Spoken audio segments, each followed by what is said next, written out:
Welcome to the Western Sydney Community Forum's interactive live stream forum. Hello, and my name is David Hill, and I'm your host for today's session. I'd like to start this session by acknowledging the traditional custodians of the many lands that we're meeting on today. For our session, I'm personally standing on Barramadigal land in Darug country, and I pay my respects to elders in this land and beyond, both past, present, and future. I also acknowledge with respect Aboriginal friends and colleagues who are joining us today. Thank you for joining us. The interactive live stream forums are a series of sessions that bring together the community services in Western Sydney during COVID-19 to provide information on priorities such as contractual impacts, service continuity, and service gaps and strategies. The sessions increase access to information and provide a platform for sharing of tools and resources. We'd also like to acknowledge that these are very uncertain times and the very important role that the human service industry is playing in supporting communities who experience vulnerability and crisis. Today, we talk about the stimulus package. This is a series of presentations. Today, we actually get to talk about what the government is actually doing to take us through this crisis and really to help out the broader economy. You will have an opportunity to contribute to the conversation and to ask questions. You can contribute at any time by clicking the raise hand button on your device and you will join a queue. We will invite you to share through our voice facility. If you prefer, you can click on the Q&A button on your device and type your comment or question, which I will read out on your behalf. Comments and questions will be responded to on a first in, first served basis. Do our best to respond to all of your questions. And we're going to note that those joining in the live stream can also post comments and questions on the stream. They'll be shared in the forum. There also will be a chat and video function. It won't be available for this particular session today. So it gives me great pleasure to introduce our guests today. So we have with us here Kirsten Forrester, who is from Accounting for Good. She's working a lot with the not-for-profit sector. Theo Psychogios from Deloitte Access Economics, focusing on Western Sydney. And also welcome Michael Mekhitarian, Director at ATB Partners. He's an accountant and also working a lot with SMEs. So it's great to have the three of you here today. Welcome. What I'd like to do is I'd like you to please just make sure that you undo your mute buttons there as we start. I'd like you to start by talking a little bit about what are some of the key impacts on the not-for-profit sector here in Western Sydney. Kirsten, could I ask you just to highlight a few bits there that you're finding happening, please? Sure. I think what I like to highlight is that there's a concern about organisations who have a loss of income. It might be through inability to trade or deliver services and therefore charge for them. It might be through the cancellation of events with the restrictions on gathering numbers. So that's led to some of our clients not being able to hold member events, which can be a key revenue stream for them, or conferences, for example, and also fundraising events. So I know of some organisations who've been really hard hit by having to pull a fundraiser, which was going to be a key revenue raiser for them heading towards the end of the financial year. And I guess the concern that comes with that is inability to keep staff, perhaps, because often smaller organisations may have low reserves and an inability to kind of cash flow and fund this themselves. Thank you, Kirsten. Good insight there into some of the impacts. Theo, from your perspective at Deloitte, what do you think are some of the key impacts on the sector? How would you like to describe that? I think what's been probably most concerning us is definitely that the not-for-profit sector play a significant role in dealing with people at risk and with high needs and who really need the support. And a lot of that sector comes with volunteer support and a lot of people who sort of contribute a lot of time there. And so what that often finds is a lot of those volunteers are equally in the vulnerable groups that we're getting for coronavirus. So we're starting to see the labour market or available sort of supply that can be there to provide those services and the continuity of those services is being disrupted. And I'd equally sort of say in that regard is almost also the supply chains, the various materials that they need in providing that support. So coupled on from what Kirsten said about the financial resources, there's also just being able to have the materials of just running business day to day and the people day to day, being able to hold them or being able to even allow them to go out just because of safety concerns. So I think that those sort of operational distractions are also affecting the operation of the businesses. Thank you, Theo. Really insightful. Michael, what are some of the things that you're hearing out there in the sector? What are the big key impacts that the stimulus package will have? I can talk about the access to the stimulus packages and, you know, the various types, and I'll get to that. But in terms of what it means to the sector, particularly the not-for-profit sector, I've been reading a little bit about what happened after the Great Depression. And the not-for-profit sector suffered greatly because there wasn't money directing it towards it, because most people were, you know, keeping money for themselves. I think, you know, beyond what the guys have said, that particularly the boards of the not-for-profit sector need to start considering what's happening beyond this, and really need to drill down on what the social change is going to be. I believe this will be the biggest change in society since World War II. People will think differently. People will do things differently. We are having an online meeting as opposed to a town hall meeting. This sort of thing will become the norm. And I think the boards need to think long and hard about how that organisation will operate in a new paradigm. In the meantime, we have a 6-month struggle to survive with whatever is available. And I guess, you know, we can talk about those stimulus packages now. And I think that is what the government is trying to do. They're trying to just keep businesses in place for 6 months and then allowing, you know, certain businesses to grow. Some businesses won't survive this, obviously. Others will come out of it quite well. Okay. Michael, I think you've brought up a really important question there, which is that everybody's planning for a period of time in the future. Things are being disrupted and there'll be something beyond that. And the government's really trying to get us through this period of time. Yeah. We've heard 6 months. Kirsten and Theo, is 6 months realistic? Well, not an epidemiologist, so in terms of how that works, who knows? But yes, I would imagine that the impacts are going to be at least 6 months, especially thinking about fundraising and just how the economy will try and get back on track. It's really going to change the flow of households and businesses' income and their ability to share that with the sector. Okay. Yeah, look, similarly, I'm not an expert in the virus and its length of stay, but I think that, to Michael's point, the impact will be profound. I think to some degree we're sort of sitting here and we're managing for the future that we hope for. We need to manage for the future and prepare for that we want to prepare for, and then we want to be able to avoid the future that we see in some other countries in the world and some of the challenges that they've faced. So I would suspect that even if the virus is only here for 3 or 6 months, that its impact on the way that it's affected business, the way we operate, will be profoundly changed. And for many not-for-profits, that could be a slower road to recovery as that stimulus comes through. Because I think that's largely driven by, I think the need for their services is going to spike even greater during this time, and that it's the conflux of demand and supply there. They're being challenged on the supply, their ability to support that, and demand is going to keep growing. And I think that's just going to put a lot of pressure on the sector to try and step up, which is going to be hard to meet. Mm. Thank you, Theo. I mean, obviously, one of the roles of the Western Sydney Community Forum is to really help people understand what's happening to them now, but also to think about the future. And we will be having more of these live stream sessions that will focus on, over time, about how organisations can keep responding.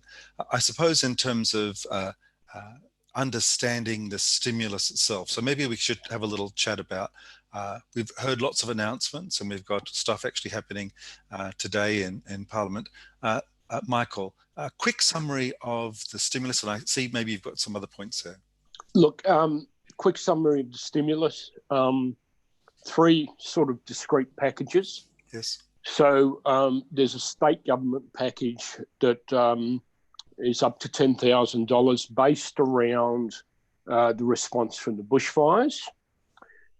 There's criteria on the website. I won't go into it all, but it's essentially directed to businesses that were impacted immediately by a drop in revenue. So, Kirsten, you talked about not being able to conduct an event, a not-for-profit event. That is the type of thing that the $10,000 is directed towards. My understanding is that it's an online application through the state government, and that will be open on the 17th of April. So that's one discrete package. The second discrete package is what we're referring to as Stimulus 2, which is in effect the rebate of pay-as-you-go withheld from wages. Now, there's a bunch of criteria that this applies to. I think the questions that people ask is how do you apply for it? It is effectively through the lodgement of business activity statements. So the government will take STPs, single touch payroll lodgements. They will take your business activity statement and they will generate the refund out of that. Now, you don't necessarily get cash back, but that organisation does not have to effectively for 6 months pay the pay-as-you-go withheld. So it is a reduction of costs one way or the other. A lot of detail there. The third stimulus package is the Jobkeeper package. And my understanding is that will go through Parliament today. The only real debate in there is around casuals. At the moment, it talks about them being a casual on the books for 12 months. There's a bit of pushback saying this is quite unfair, and also doesn't necessarily cover workers that are not Australian residents. So they seem to get left outside that package. Let's see what happens through Parliament today. How is that triggered? It's an application through the Department of Treasury or through tax office, and the application is a registration of interest. The criteria is many, but the main focus in the outside of not-for-profit, it's a 30% decline in revenue. In the not-for-profit, it's a 15% decline, so it's a little bit less of a burden. But as many people would realise, not everybody's revenue fell off the cliff as of the end of March. Some people, it will fall off the cliff at the end of May or something like that. It just depends on, the type of business you're in. There's mechanisms in there, but we don't understand what they are, to then apply for that, even if your revenue hasn't declined too much.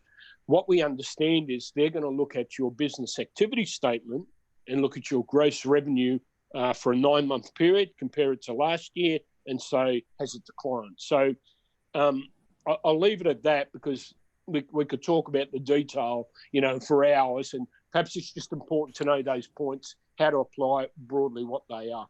Michael, very important points and a really great summary in terms of some of the stimulus packages and how they're being applied. Kirsten, what I'd like to do is ask you a quick question before we go to our first question here. Really, just in a quick summary, maybe, if you've got an organisation, you're in the not-for-profit sector, maybe you've got a large number of casuals, maybe lots of people on the books who are not qualifying for the Jobseeker. Is there things that we should be doing right now? Yes, maybe. Yep. Lodge your March BAS, because that'll, as Michael says, that's what triggers the payment of the PAYG refund, or certainly the credit, save you having to pay that cash. Jobseeker is the enhanced New Start. So if staff aren't eligible for that, if they've been stood down, the Jobkeeper payment is what will come to agencies who have staff on the books. It's very unclear about how the revenue drop will be measured. I was talking to a small arts organisation the other day who had planned to run their concert series in March this year, but last year it was in April. So they're anxious that if it's March and March, or 9 months to March even, that it doesn't pick up the disparity between this year, last year for them, but it has completely knocked them for six. They've really had to scale back on their operations, and you know, it's really put them in a very precarious situation. So there's a lot of question marks and anxiety around the application of that test. But I think, yeah, to put the BAS in. I guess one of the tricks with the Jobkeeper, which is the $1,500 a fortnight wage subsidy for people on the books, you can, if you've already stood down staff, you can put them back on and be eligible to have those staff receive the Jobkeeper allowance. But it won't be paid until into May. So organisations will have to cash flow that until the payments are able to flow back out again. So that will be the catch for organisations where the stream of revenue has stopped, and they've got to work out how they're able to cash flow that. So I think the other thing I'd say, lodge your BAS and get a grasp on what your cash flow looks like.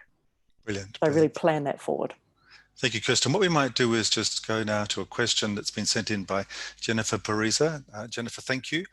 She has written, as a small NGO, 100% funded by health, we have contractors that do class for a small fee, do classes for a small fee and can't do that now. How can we continue to keep them in work with no cash flow? Also, we have had to put on a full-time worker to answer the phones while staff are at home. We do not have the funding to pay for this role. How can we keep the women connected if we don't have the funding for this much needed position? Our service is the women's only safe place, Wilma Women's Health Centre. Thank you, Jennifer. Who would like to take this one on? Michael, would that be one as a small NGO funded by health, or Kirsten? I can try to answer that. So the problem with the Jobkeeper, as Kirsten sort of described, we're not quite sure of the details, because apparently it's going through Parliament today. But it would seem that if I understand this correctly, that they have contractors delivering their service maybe. And if they're contractors, then they are not covered by Jobkeeper. That contractor would then apply for relief themselves. Okay. I think that was the first question. Yes. The second question was, I believe we put on an extra staff somebody to answer the phone. Yes. That person would not be covered because they've come in after the announcement. So that is the dilemma. And exactly what Kirsten said, you know, you've got to work your cash flows out to see where this money's coming in. Okay, so this is one where maybe we're going to be recommending go back to the funding provider, I would think. Any comments on that one, Kirsten? I guess working around the answering the phones is, if that person wasn't on the books at 1st of March, as Michael said, they won't be eligible for the subsidy. Perhaps the phones could be diverted to one of your already on staff people, so that you're working within your existing staffing base rather than having somebody different come on to answer the phones. Divert the phones to their home phone, a mobile phone, whatever it might be. So try and use your resources the best you can rather than incurring additional expense if you're worried about a loss of income as a result of this. Okay, thank you very much. David, yes, and this is easier said than done for many organisations, but as Michael indicated, this is becoming the new normal, the video and the virtual type of correspondence. So there's a range of different mechanisms. Many are accessible for free, many come with small charges, but through which you can sort of start to connect in a virtual way to be able to do that sort of stuff. It's starting to pick up a lot more in regards to medical and health related services and how they're doing virtual consults and telehealth, etc. I realise that with crisis related and other services that may not always be as applicable, but I think that being able to sort of move in an agile way to some of these models will allow, hopefully, the ability to utilise staff, as Kirsten said, that they've already got, but in a more deployed way than through the central mechanism they've had historically. So I think there's both an opportunity for how they could transform, but it doesn't come without a bit of pain and thinking, unfortunately. Okay. Thank you, Theo. Really appreciate that. Now we see we've got one person there with their hand up. Nadiana, you've got a question for us? Yes, hello. Thank you very much to everyone on the panel so far. It's been really informative. I guess my question is in regards to earlier what Michael was touching on, but really to anyone on the panel. Is there a difference in how you access the support between a not-for-profit youth service who's solely funded by government and say a for-profit disability service that's funded through the NDIS scheme?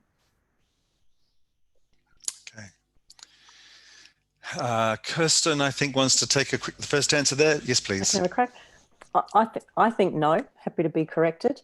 I know that NDIS funded agencies have been offered an advance payment equivalent to about a month's worth of normal claims, and that was paid in the week, must have been last week, the week beginning the 30th, I think. So there's an extra support for NDIS agencies. That's a loan, needs to be paid back. But other than that, the mechanisms are, as Michael said earlier, you lodge your BAS and that will flow automatically for the cash flow boost. And for the JobKeeper payment, everyone just, at the moment, it's a register your interest through the ATO. So there's no detail available at the moment. So there's no difference for those organisations. Similarly, if a for-purpose or for-profit entity has access to the same kind of supports. Okay.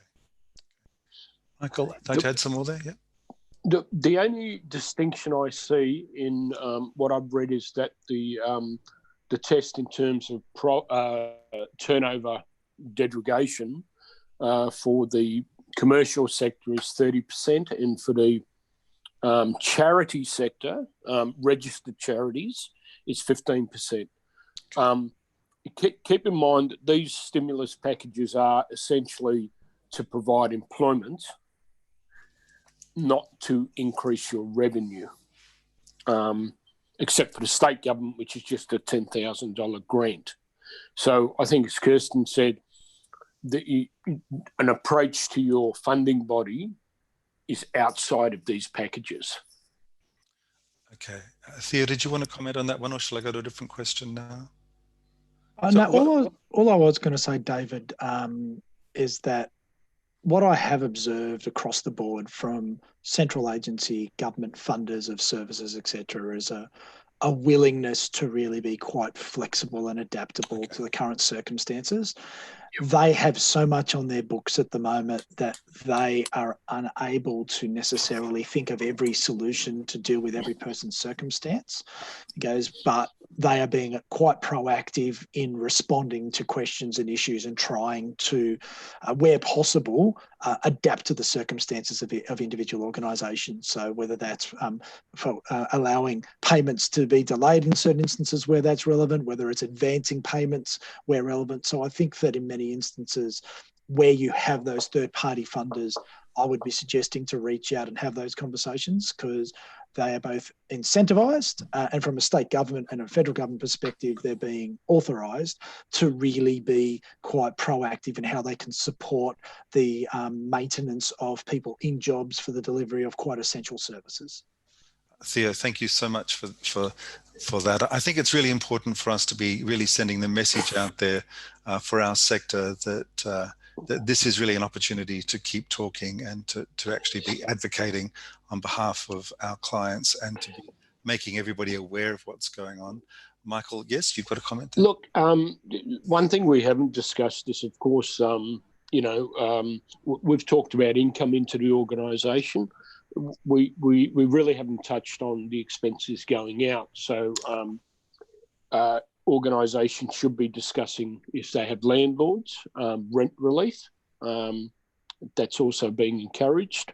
I'm only going to touch on the fact that the government said they're supporting business by encouraging the banks to give unsecured loans. We're hearing in the commercial sector it's not necessarily coming through, even though it's 50% government backed.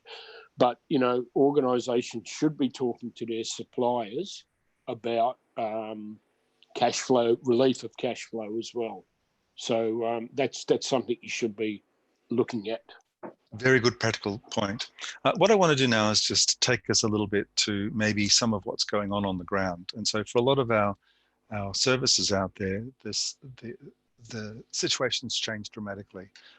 Theo mentioned in the start there a conversation around volunteers and how the volunteer sector has been hit so very much. We also know when you walk down the streets that now the streets are occupied by different people. And we're also talking now about large parts of our employed people in our community have now suddenly become unemployed. And so we're talking about suddenly potentially a big upswing in terms of the kind of people that we need to help, and that some of those services are likely to be swamped because of what's going on there. Obviously, this is a conversation that we're going to have with the funding providers. Obviously, we're out there advocating for people. Talking about the stimulus package now, getting back to this is what we're hearing from the government, trying to keep things afloat and running through. And thank you, Michael, for acknowledging that, yes, some businesses and some not-for-profits are indeed doing well at the moment. There's lots of business happening. How do we really go about this massive change in terms of the work that needs to be done by the not-for-profit sector?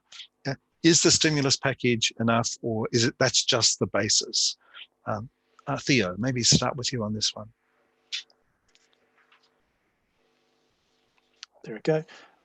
I think that there's almost an element of triaging that needs to come in, and I use that word loosely, in terms of prioritisation of the services and the needs. And I think a lot of the not-for-profits that we have play very essential, almost life-saving type or life-supporting services.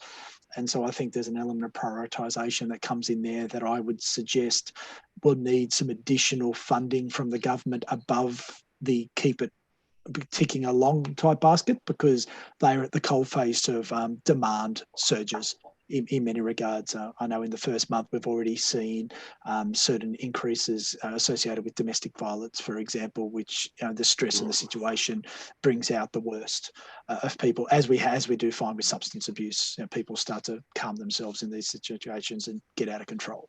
So I think that you're going to find those parts of the not-for-profit sector that in particular are at the coalface and feeling those surges are going to need support. The measures that are in place now, I don't think are enough, just keeping the lights going. I think there's others, unfortunately, that fall probably into the discretionary sort of spend type aspects, still important to society, art societies, and I sit on the board of an art society, and I know it's something we've been really grappling with, that we're not an essential service, but in cultural terms we are. So how you try to keep the wolves at bay becomes important. Michael's right. You've really got to manage your costs and really think through that mechanism. What I have found through that sector in particular, there's a significant resilience to figuring out how they can adapt, how they can play, how they can work smarter. There's aspects of programming and production that normally means they've got a different life cycle to daily work, which gives them a little bit of leeway in how they can manage.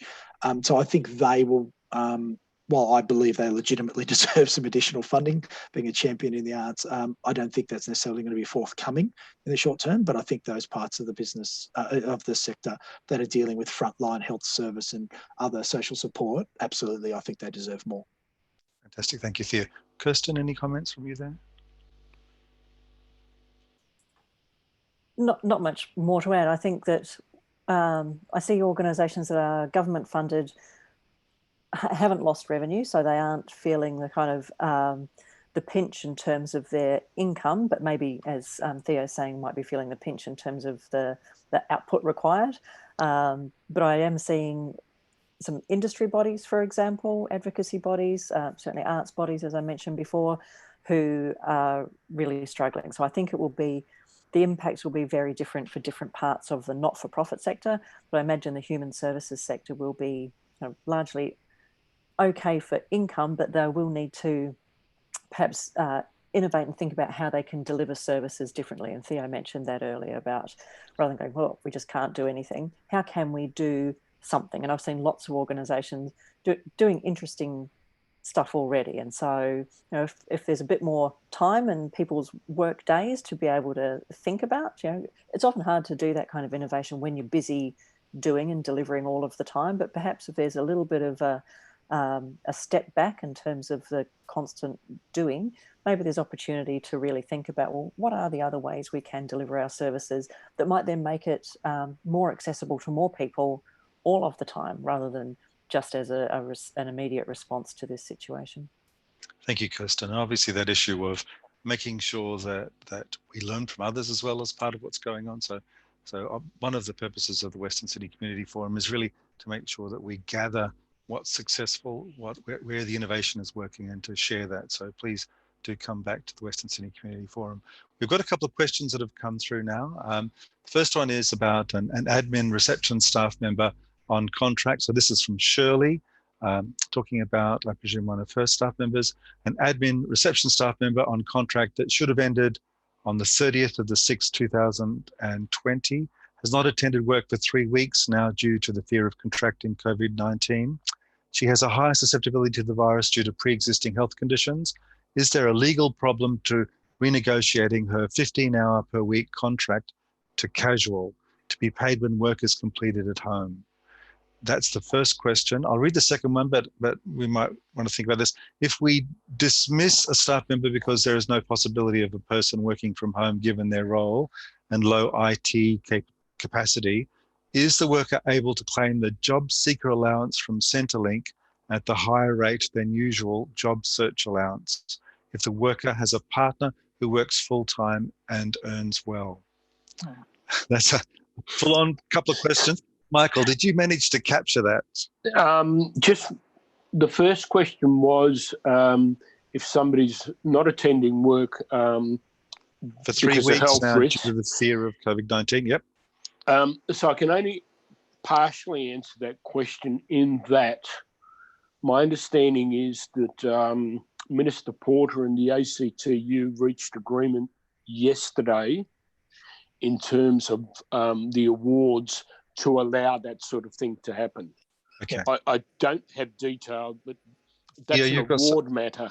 No, I think Michael's right there. I think my understanding is Minister Porter has communicated this morning, and that the devil will be in the detail of the of the legislation when it gets passed. But my understanding is that there's been a temporary waiving of certain work conditions that would previously prevent an employer from changing the hours, etc., of what they do. One of those constraints is that the adaptation has to be work related to what they're doing and still within the proximity of where they live and where work takes place. So the example that was given, if you were a health provider in Western Sydney, as an employer, you can't say, right, I now want you to go to Mudgee and go start picking fruit. It's an unrelated sector. It's an unrelated job direction to change them in.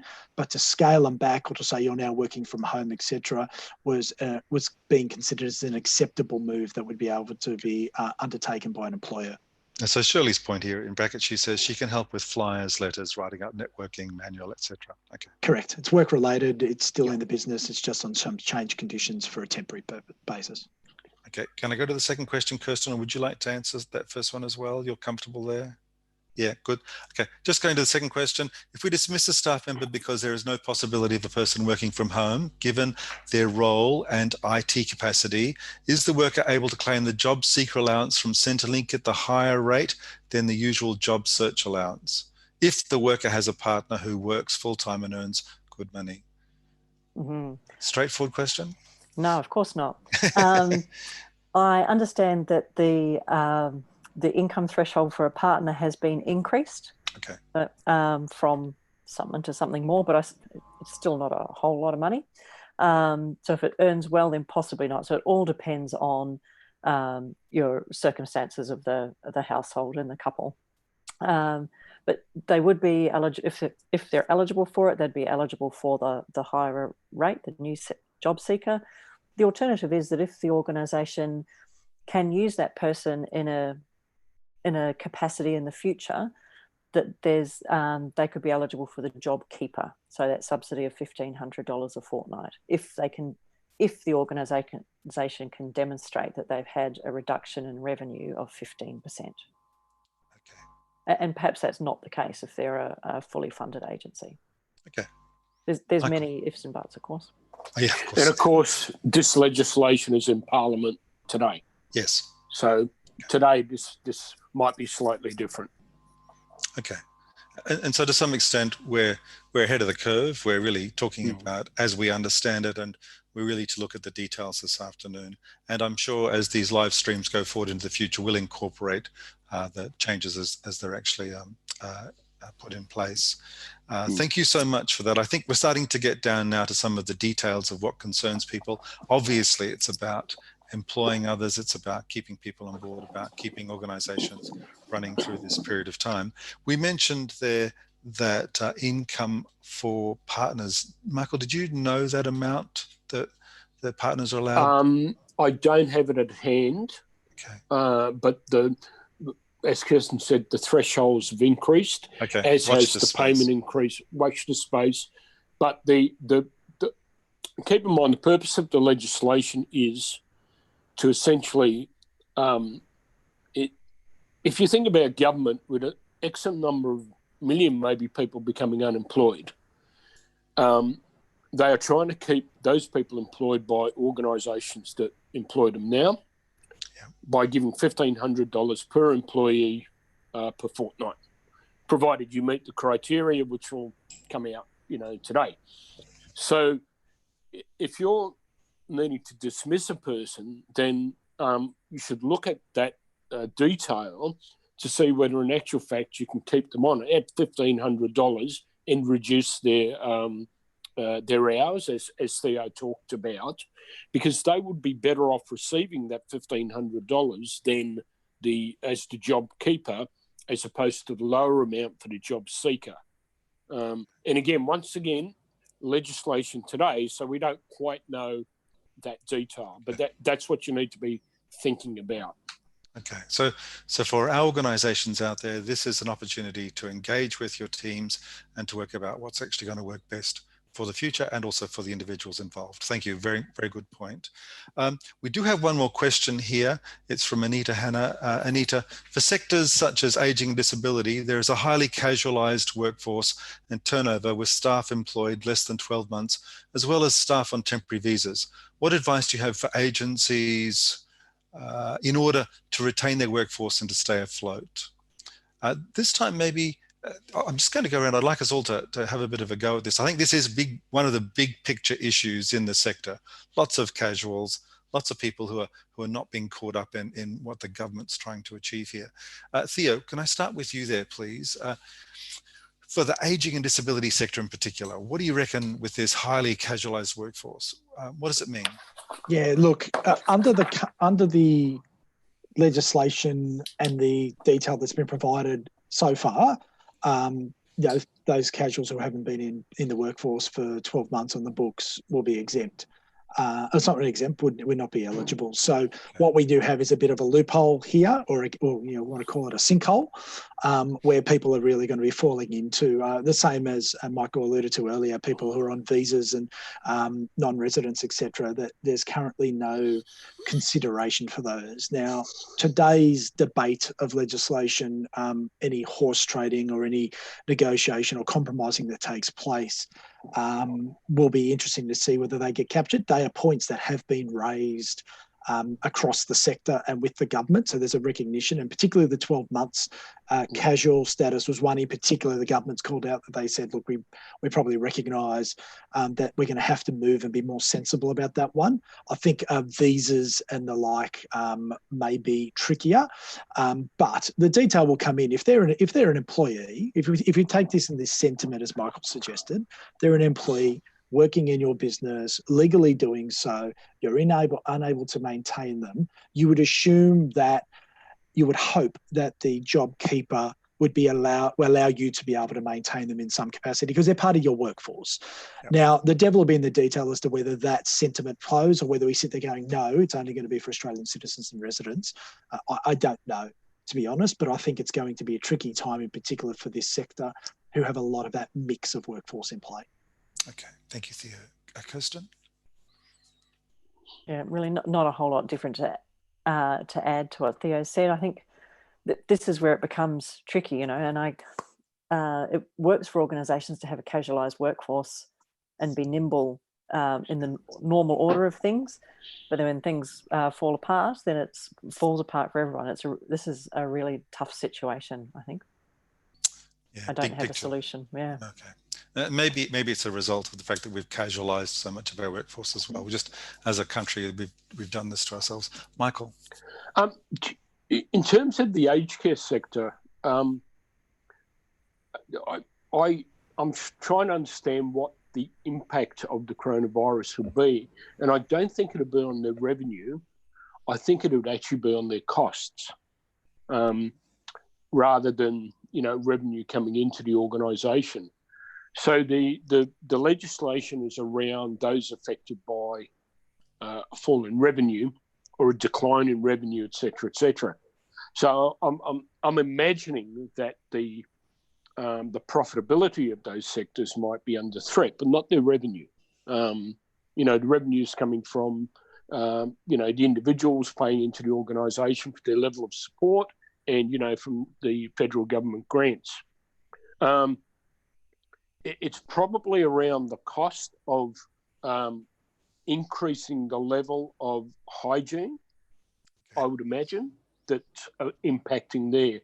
So I don't know that the aged care sector is perhaps as impacted as, say, somebody who's conducting events or directly engaging with people like a youth group or something like that, which, perhaps can no longer happen, so there's no event happening. So need to understand that dynamic in aged care sector a bit better. Thank you, Michael. And of course, those costs keep changing over time as well, and something we need to keep a really close eye on.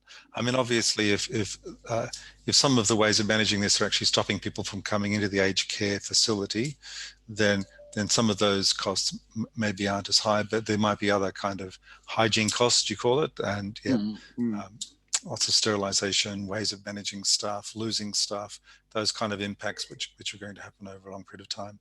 Cindy, thank you so much, has given us the income threshold for the partner, and that is at slightly under 80K. So thank you very much, Cindy, for your comment there. Really appreciate that. Okay, we're at a point now. We've got one more question there. It's Nadiana again. Nadiana, I wonder if we could ask you to ask this next question, please. Yes, so we've got a question here from through our YouTube channel from Maury. The question is in regards to Jobkeeper conversation. So it is over 70 years old staff that have self-isolated. Do we pay $750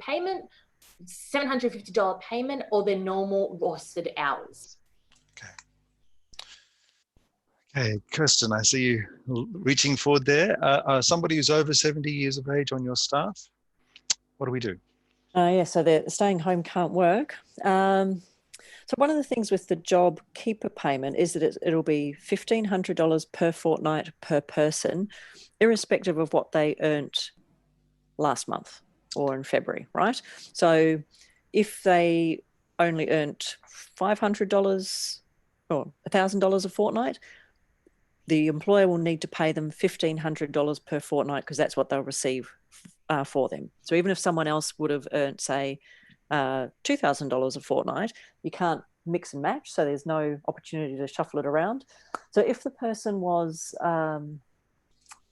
say, working at a full-time rate and would have been cost more than that $1,500 a fortnight, if they're self-isolating, because that's the advice for them, there's the opportunity for the employer to negotiate what their working arrangement is. And so whether, they might work from home, they could reduce their hours, they could take some leave.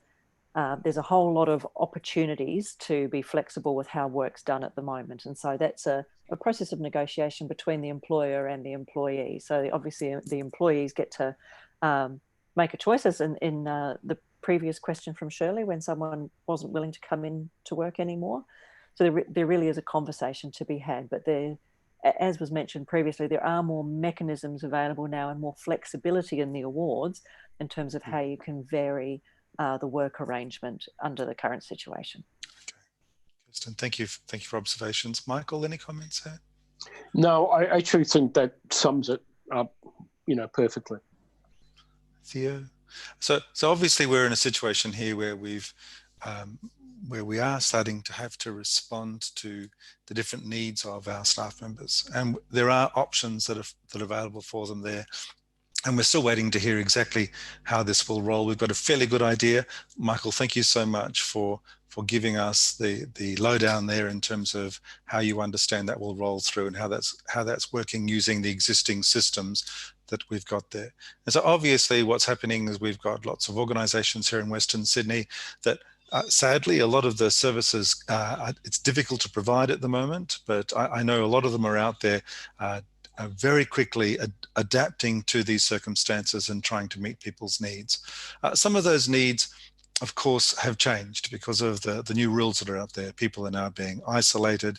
People are now having to very different kinds of lives. And some of that is actually about working, and some of that's been about taking time away. And for some people, it's literally about putting up the walls. For other people, they're maintaining an ability to volunteer. And so we're going to encourage people out there to still think of those very large numbers of people out there being able to help others. And so some examples of that are obviously people that can help people who are isolated, maybe an older person or a person with a disability, maintain connection by giving them some tech support. That kind of support that we know is actually available out there. And we've got some of our members are actually providing those kinds of bits of support.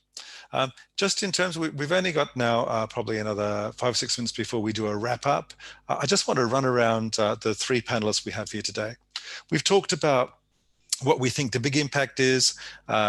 We've talked about what the process is. We've talked about some of the issues regarding some of our other workers. In terms of looking into the future, okay, there's 6 months, we're at the end of this 6 months, and the stimulus package has had its effect. And we've started to hear hints, I think, of how most of that's good, but there's a few question marks about how that will roll. What are your concerns? Just in a quick summary here, what are your concerns? You're 6 months into the future, you're looking back at us having this conversation now. What were the bits that we really needed to be aware of? I'm going to start with you, Michael. You're the accountant. You're the one with the good practical head on your shoulders here. Look, 6 months into the future, if you haven't done the things that have been discussed here, which is, immediately look at your cash flows, immediately, prepare another budget, immediately look at what your team members are doing, et cetera, you might not be there in 6 months' time. Because okay, so let's just do that again. They have to look at their cash flows, look at their budget, and look at their staff. Okay. And look at their teams. Yep. If they haven't done that, then they might not be there in 6 months because things are moving so rapidly and changing so rapidly. But also, I think in 6 months' time, and this is particularly for the boards of these organisations, they need to be looking at the way their business model works. They need to be considering collaborating with other organisations, giving up the things they're not good at, focusing on the things they're really good at. So going back to the dot of why you're there, what's your purpose, and what do you need to do as an organisation to deliver that purpose? Yep. Look for collaboration and look for the new business models that are going to emerge in the future. Yep, time to adapt. Okay, thank you, Michael. Fantastic. Kirsten? That's great advice. I guess looking 6 months into the future, I guess what I'm worried about is that there will be a much higher rate of unemployment because businesses, for-profit, not-for-profit, won't all make this through. I noticed when we took the decision to start working from home, we're into our 4th week now, so before the government announced any restrictions, and the Sydney CBD actually cleared out really quickly, and that week of the 17th of March is when we started working from home. And so all of a sudden this foot traffic disappears. The guys downstairs at the coffee shop are going, oh, this is terrible. I went down to buy my last sandwich. I said, this will be my last sandwich for a while, guys. And they went, oh, this is so tough on us. And so I worry that those guys will go out of business, as well as, small not-for-profits, the arts organisations who can't run their events, all of those kind of things. I worry about a hugely higher unemployment rate. And I think as a economy and society, I think we need to be a bit kinder, especially at the policy level, in terms of how we then think about that group of people in the economy and society, because this is going to, I've seen lots of things on TV of people saying, I never have applied for Centerlink before. I've worked my way through. I never thought I'd be without a job. So this is impacting so many people, and I'm sure it won't be we won't just switch it back on in 6 months' time. There will be lasting impacts, and that's economic and societal. So I hope that as a broad community, we can be a bit more careful for each other. And I hope that there's going to be a lot of cake. So I haven't been able to buy flour for a long time. Someone's got it. I want to see them using it. Okay, sounds good. Let them eat cake. I like that. Okay, Theo. Look, I think I'm really concerned for the welfare of people. I think that the welfare, we've lived in an Australia that hasn't really experienced a lot of broader economic pain for several decades, albeit we're dealing with a sector that we're talking about here that deals with those who are feeling the pain in spite of that prosperity. And I think that what we really have to look forward to is how we support our people, and equally how we're going to really look forward to what's going to be the stresses that are going to come out at the back of 6 months worth of suffering and compromise and trade-off. I don't think that is going to be an easy thing for people to move out of.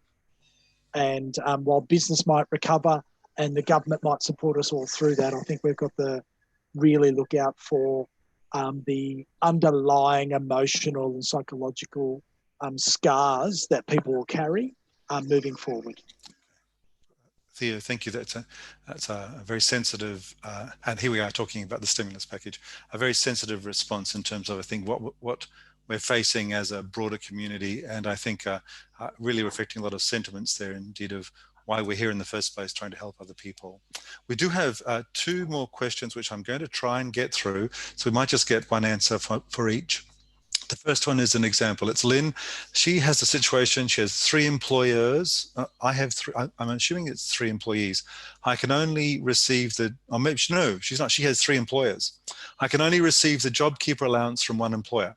I've lost hours from one employer, and they meet the criteria for 30% loss of turnover. They aren't the employer that I claim the tax-free threshold from. Am I able to receive the JobKeeper payment from my non-primary employer? This one for you, maybe, Michael, a pretty straightforward one. Somebody with 3 employers. So what I've read is that you can only receive, each employee can only receive one payment. Okay. There doesn't appear to be any advice on who that's from. Yes. I would think that it's the employer that's paying you the most. Okay. But I have not seen how they're going to deal with that detail. But that employer that pays you the most, even if they're paying you $1,200 per fortnight, will now receive $1,500, which is to be then paid to the employee. Is it Lynn's choice, or does somebody else choose? What happens there? I think I don't know, to be honest. I haven't seen that detail, but I think that would come down to a sensible discussion with the the 3 employers. My guess is, Michael, the policymakers aren't thinking about that level of detail at the moment, and they need to. Okay, so we can bring that to their attention. Thank you. Thank you for your response, Michael, and thank you for your question, Lynn. Anonymous attendee, if, for an example, I'm a neighbourhood centre that collects minimal fees for attendance at events and activities, say $10 per person or $5,000 a year, and this is cancelled due to the restrictions, is this enough income loss to be eligible for government support through the stimulus package? Kirsten, a good one for you there. Only if your income's very low. So if that $5,000 represents 15% of your turnover, then yes, they might be eligible then for the Jobseeker payment.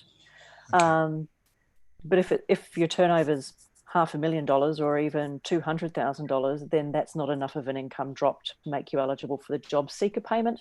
But so that's JobKeeper, sorry. I wish they had slightly different names. But in terms of the PAYG rebate, that chances are you'll be eligible for that, because if you employ people and your turnover is under $50 million, then you get that PAYG rebate. Michael? That might be, they might be eligible for that state government grant of $10,000. 17th of April, apparently, criteria to be clarified. Okay. Look, thank you all so very much. I want to really start. So we're really in our last couple of minutes now. So what I'd like to do is to wind up. I firstly want to thank Kirsten, Michael, and Theo. Thank you very much. It's fantastic to have you on board and talking frankly and giving people good practical advice about moving forward. I also very much appreciate how positive you are, even though we're looking at obviously some very tough circumstances that are rolling out in front of our eyes. And so I want to encourage everybody to firstly think positively. We are going to come out the other end of this and we're going to learn lessons, and the best way to learn lessons obviously is to listen to each other, to learn from each other, and to learn new ways to work together. I also want to acknowledge that if you've been trying to ask a question and you haven't gotten through, look, I apologize if we've missed you. I think we've managed to get all of those open questions there. This is not the end of the conversation. These streaming sessions will continue, and obviously the Western Sydney Community Forum has many activities at the moment where we're listening to people and we're talking about the successful things that are happening and getting that information out there for our community. And of course, really critically, hearing about what the issues are and lobbying on your behalf. That really is our primary role there, to make sure that we tell the policymakers the circumstances that are occurring out there on the ground, and also with all of our members as well. I want to remind you all that some of the key things that we're doing here through COVID-19, we're doing an impact analysis to inform priority services, a clearinghouse on service continuity, Q&A portal, an in-house rapid service continuity assistance, and we're representing you, as I mentioned before, with key advocacy for key community priorities through this period of time. If anybody has any further questions, please don't hesitate to contact us. We very much appreciate your time today, particularly appreciate the time, Kirsten and Theo. I love the fact that you're showing us that it is possible to be isolated and sitting in a beautiful location. And I also like very much, Michael, sitting there with your accounting books behind you there. It says so much about us all, doesn't it? They're my business improvement books. Oh, very good, very good. Okay, it's very good. So thank you once again to our audience. Look forward to speaking to you probably next week. Somebody else will be here in this hosting role with another topic concerning our services here in Western Sydney. So thank you all very much. Good luck, everyone.